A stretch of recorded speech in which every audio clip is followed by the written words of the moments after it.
2029 तक आप वर्किंग करें, उनका मुल्क 4 हिस्सों में टूट जाए, बलूचिस्तान हो जाए अलग, उनको बुलाएं फिर आप। साडा कख भी नहीं पुट सकते तुसी। पाकिस्तान हमारे आधे भारत को उड़ाने के लिए काबिल नहीं है। बिल्कुल है भाई, उसकी मिसाइलें दिल्ली तक तो आ ही सकती हैं। आधा क्या पूरा भी उड़ा सकता है, लेकिन नहीं। पाकिस्तान के फाइटर पायलट आज के दिन चीन में हैं और J-35 जहाजों पे ट्रेनिंग कर रहे हैं। आपके जर्नल तक परेशान है कि ये क्या हो रहा है। रोमाना प्लीज मैच के बारे में बात करो। मैं तो फील्ड में था ही मशहूर ही बदतमीजी की वजह से था। हर तरह से हार रहे हो अल्फाजों में, जहां भी आप कोई बात करते हैं आपकी जलालत ही जलालत है। मैंने तो आपको हयात कहा, मैंने आपको बेहयात थोड़ी कहा। ये किस गंदी लाली से निकले हुए गंदी सोच की बदबूदार आइडियोलॉजी वाले लोग थे जो इस वक्त भारत में बरसर इक़्तिदार हैं, उनके बारे में पूछ रहे हो। गंदे लोग कौन है? गंदी सोच के मालिक कौन है? कौन गंदगी खाते हैं? अस्सलाम वालेकुम नाजरीन, मैं हूं आपका अपना सरफराज विकी अल मशहूर सुसरा। नाजरीन, कुछ चीज़ें ऐसी होती हैं कि जिसमें इंसान बड़ा कोशिश करता है कि इस चीज़ को ख़त्म कर दिया जाए या इस चीज़ को ख़त्म कर दिया जाए, लेकिन वो ख़त्म नहीं कर पाता। मैं समझता हूं कि बुराई तो ख़त्म हो सकती है, लेकिन अच्छाई जो है वो हमेशा कायम और दायम रहती है। अच्छाइयाँ कभी ख़त्म नहीं होती, और जो मज़बूत चीज़ें होती हैं, मज़बूत इरादे होते हैं, उनको भी कभी कोई तोड़ नहीं सकता। कोशिश तो करते हैं लोग बहुत कुछ तोड़ने की, बहुत यानी इंतशार फैलाने की, और हर चीज़ करने की कोशिश करते हैं। बातों तक तो बहुत चीज़ होती है, लेकिन हकीकत में उसको करना जो होता है वो बड़ा मुश्किल हो जाता है। वो नहीं होता, वो हकीकत में ऐसा नहीं होता। कि ब्लॉग शुरू करने से पहले मैं बता दूं, कुछ बातें ऐसी हो रही हैं कि तोड़ने की कोशिश की जा रही है। किन चीज़ों को तोड़ने की कोशिश की जा रही है, जरा दिखाएं जी पहला क्लिप। कायदे से 2029 तक आप वर्किंग करें कि पाकिस्तान को वर्ल्ड क्रिकेट से बाहर निकालें, उनका मुल्क 4 हिस्सों में टूट जाए, बलूचिस्तान हो जाए अलग, उनको बुलाएं फिर आप। अगले 2-3 साल में पाकिस्तान को खत्म करवाएं। अच्छा भाई, आप निहायत ही बगैरत इंसान हैं, और मैं घटिया तरीन इंसान भी आपको कह सकता हूं। और क्या क्या जो मेरे पास अल्फाज है ना, वो सारे बहुत सारा एक मवाद है जो मैं आपके लिए कह सकता हूं। आप पाकिस्तान को खत्म कैसे कर सकते हैं? आपने क्या खत्म करना है पाकिस्तान को? और आप कह रहे हैं कि टुकड़े करवा दें, हम बलूचिस्तान की टीम अलहदा ले आए, टीम ही खत्म कर दें और फलां कर दें, पाकिस्तान को अगले 2-3 सालों में खत्म कर दें।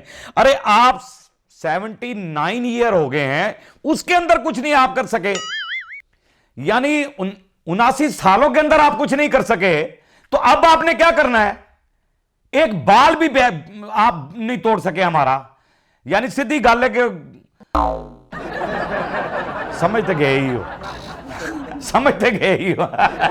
ये मुझे पता है, मेरे व्यूअर समझ तो गए ही हैं कि साडा कख भी नहीं पुट सकते तुसी। अगर करना होता, तुम आए थे पीछे संदूर लेकर, हमने तुम्हारी संदूर तुम्हारे ही नासों में दे दिया। तुम्हें शर्म नहीं आती ऐसी बातें करते हुए? मीडिया पे बैठ के धड़ल्ले से कुत्ते की तरह भौंक रहे होते हो, तुम्हें शर्म ही नहीं आती? कोई बात काम की भी किया करो। क्यों जलील होना चाहते होते हो? क्यों जलील होते हो? ये मैं आपको बताता हूं आगे हकीकत। ये हकीकत क्या है? अपने ही आप तजिया निगार है ना, आपके तजिया निगार, जरा उनसे भी मिला करें जाके। जो सियाने लोग हैं ना, जो समझदार लोग हैं, जो ज़हीन लोग हैं, जो ये इल्म रखते हैं, जो ये समझते हैं कि पाकिस्तान कितना का मजबूत मुल्क है कि जिसको किसी तरीके से भी तोड़ा नहीं जा सकता। आपको यह पता है कि कितना मजबूत मुल्क है ये पाकिस्तान? अरे पाकिस्तान में ईमान वाले लोग रहते हैं। पाकिस्तान ला इलाहा इल्लल्लाह की बुनियाद पर रखा गया है। आप इसको तोड़ने की बात करते हैं, और ये सबूत के साथ आपको पेश कर रहा हूं कि ये तजिया निगार, आप ही के तजिया निगार क्या कह रहे हैं जी, दिखाइएगा। पाकिस्तान हमारे आधे भारत को उड़ाने के लिए काबिल नहीं है। बिल्कुल है भाई, उसकी मिसाइलें दिल्ली तक तो आ ही सकती हैं। उसकी मिसाइलें राजस्थान, गुजरात, पंजाब तो आ ही सकती हैं। क्यों? सुनाओ। ये आपके तजिया निगार हैं। क्या आधा हिंदुस्तान उड़ा सकता है पाकिस्तान? आधा क्या पूरा भी उड़ा सकता है, लेकिन नहीं। हाय हाय हाय, नहीं, ऐसा नहीं, क्योंकि वहां पर भी माशाल्लाह से जनता रहती है, और हम उन जनता को जो है ना सलाम करते हैं। उस जनता को हम नहीं, ये लेकिन आप वो कह रहे हैं कि उड़ाने की पावर रखता है पाकिस्तान, तुम तोड़ने की बात कर रहे हो। ये तुम्हारे मुंह पर चपेड़ है, तुम्हारा ही तजिया निगार है। वो ये कह रहा है कि राजस्थान तक पहुंच सकते हैं, जहां तक चाहें वहां तक पहुंच सकते हैं, घुस के मारेंगे, घर के अंदर घुस के मारेंगे। ये कह रहे हैं घुस के मारेंगे, घुस के। समझ लग रही है आपको कि हमारी पाक आर्मी में इतनी पावर है कि घुस के मारे अंदर? जाके जो आपके रिटायर्ड हैं वो जनरल बख्शी साहब, उनको भी परेशानी है, उनकी भी नींदें जो है ना वो भी करवट लेते हुए कभी इधर करवट लेते सोचते हैं, कभी इधर करवट लेते सोचते हैं, कभी उठकर बैठ जाते हैं कि बनेगा क्या बनेगा। मैं उनकी टेंशनें मैं समझता हूं आप लोगों की परेशानियां कि आप लोग परेशान कितने गए, क्योंकि पूरे इंटरनेशनल लेवल पर बात ही सिर्फ पाकिस्तान की हो रही है, इंडिया को कहीं देखा भी नहीं जा रहा, कहीं बातचीत भी नहीं हो रही उनकी। वो तो जानबूझ के जब एक बंदा फोटो चार बंदे तस्वीर खिंचवा रहे होते हैं ना, तो जानबूझ के एक बंदा अड़ के भी खलो जाता है, तो वह तो उनका अड़ के हल्की जी, वो आप जानबूझ के घुस रहे होते हैं। आपकी कुछ तस्वीर नहीं बनाना चाह रहा था, आप घुस रहे होते हैं उसके अंदर कि यार हम भी घुस जाएं, कहीं हमारा भी कोई नाम ले ले, कोई ऐसी बात कर ले। लेकिन कहां अरे कहां भैया, आपकी हरकतें ही ऐसी हैं। ये जनरल बख्शी साहब को, उनको भी मोशन लग गए बेचारों को, वो भी परेशान है। क्या कह रहे हैं जी, जरा दिखाइएगा। पाकिस्तान के फाइटर पायलट आज के दिन चीन में हैं और J-35 जहाजों पे ट्रेनिंग कर रहे हैं। इस साल अगले साल वो J-35 आ जाए।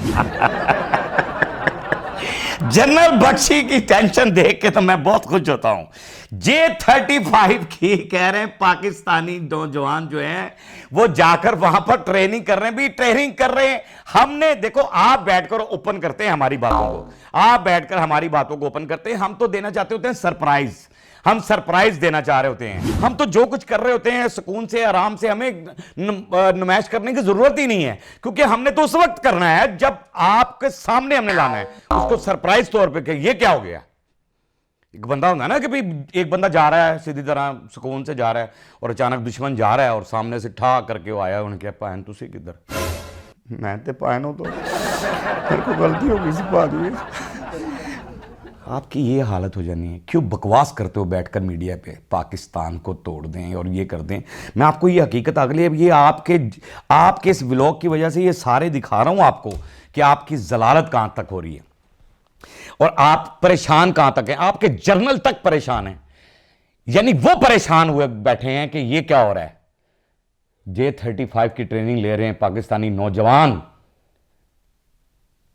मैं कह रहा हूं डंडा ऐसा चढ़ा देंगे, ऐसा चढ़ा देंगे, आपकी सोच भी नहीं होगी, ऐसा डंडा चढ़ा देंगे आपको, ऐसा आपको डंडा चढ़ाएंगे, आपको ऐसा डंडा चढ़ाएंगे कि बड़ा खुरदरा होगा। तो हम दस दें, मैं बता रहा हूं आपको, वो पंजाबी जी में सीधी तरह कह रहे हैं कि बड़ा ना वो किंगरे वाला डंडा होगा। लेकिन आज वीडियो पे बैठ के भी शोएब अख्तर साहब ने अपना जोशो खरोश दिखाई दिया है, दिखाइएगा जरा। हमारी 8 महीने पहले जंग हो चुकी है, आप क्या मिलाना, हमें खेलना भी नहीं चाहिए था आपसे। रुमाना प्लीज मैच के बारे में बात करो। मैं तो फील्ड में था ही मशहूर ही बदतमीजी की वजह से था। बिल्कुल सही कह रहे मैं तो फील्ड में मशहूर ही बदतमीजी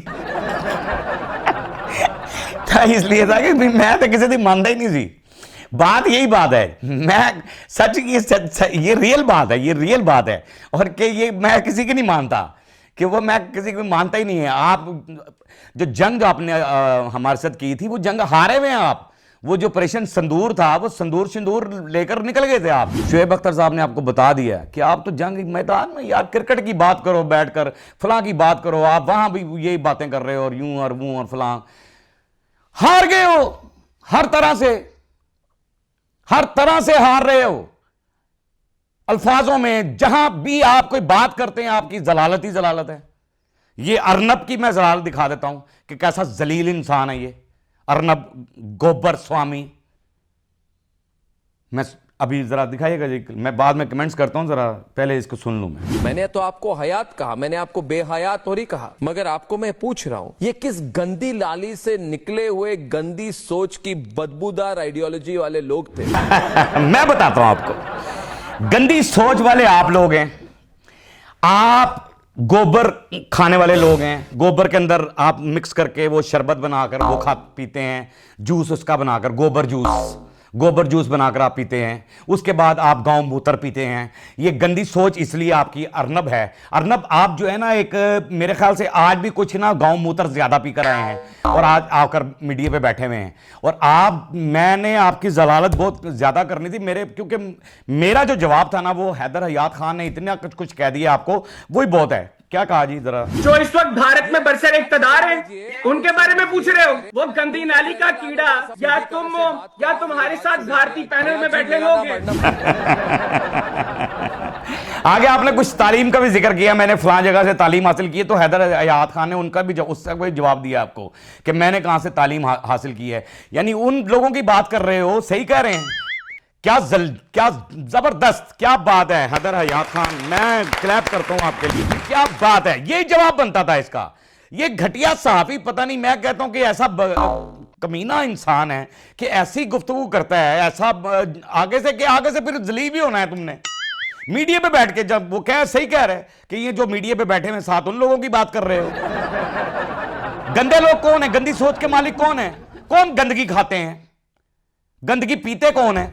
जितना आप हमें छेड़ रहे हैं उतना ही हम बुलंद हो रहे हैं। अल्लाह पाक उतना ही हमें नवाज रहा है, उतना ही हमारे मुल्क का नाम को रोशन कर रहा है।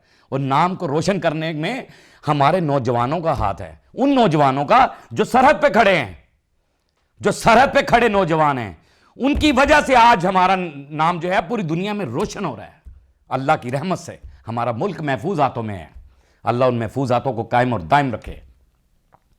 पाकी पाक आर्मी जिंदाबाद थी, जिंदाबाद है और जिंदाबाद रहेगी। और तुम घटिया हो अर्नब, तुम घटिया हो, तुम हो गंदी नाली के कीड़े। वो प्रधानमंत्री, वो जो उन्होंने कहा वो बिल्कुल ठीक कहा, उसने हयात साहब ने बिल्कुल ठीक कहा। पाक आर्मी जिंदाबाद थी, जिंदाबाद है और जिंदाबाद रहेगी। पाकिस्तान जिंदाबाद है, जिंदाबाद था, जिंदाबाद रहेगा इंशाअल्लाह ताला। बाकी हंसते रहें, मुस्कुराते रहें, हंसी वाली जिंदगी गुजारें, कभी किसी की दिल आजारी मत कीजिएगा। इज्जत दें, इज्जत लें, मोहब्बत बांटें। मैं फिर कह रहा हूं, इज्जत दें, इज्जत लें। आपको भी ये मैसेज होता है, आपके लिए भी है। इज्जत दें, इज्जत लें। आप इज्जत देंगे हमें तो हम भी आपको इज्जत देंगे। बाकी हमने आपके लिए व्हाट्सएप भी बनाया, टिकटॉक भी बनाया, फेसबुक भी बनाई है, उसे फॉलो कीजिएगा। मस्के चैनल को सब्सक्राइब करते रहें, लाइक करते रहें, कमेंट्स करते रहें और घंटी दबाना मत भूलिएगा, क्योंकि ससुरा आपके साथ है और जब तक जिंदा है आपके साथ रहेगा।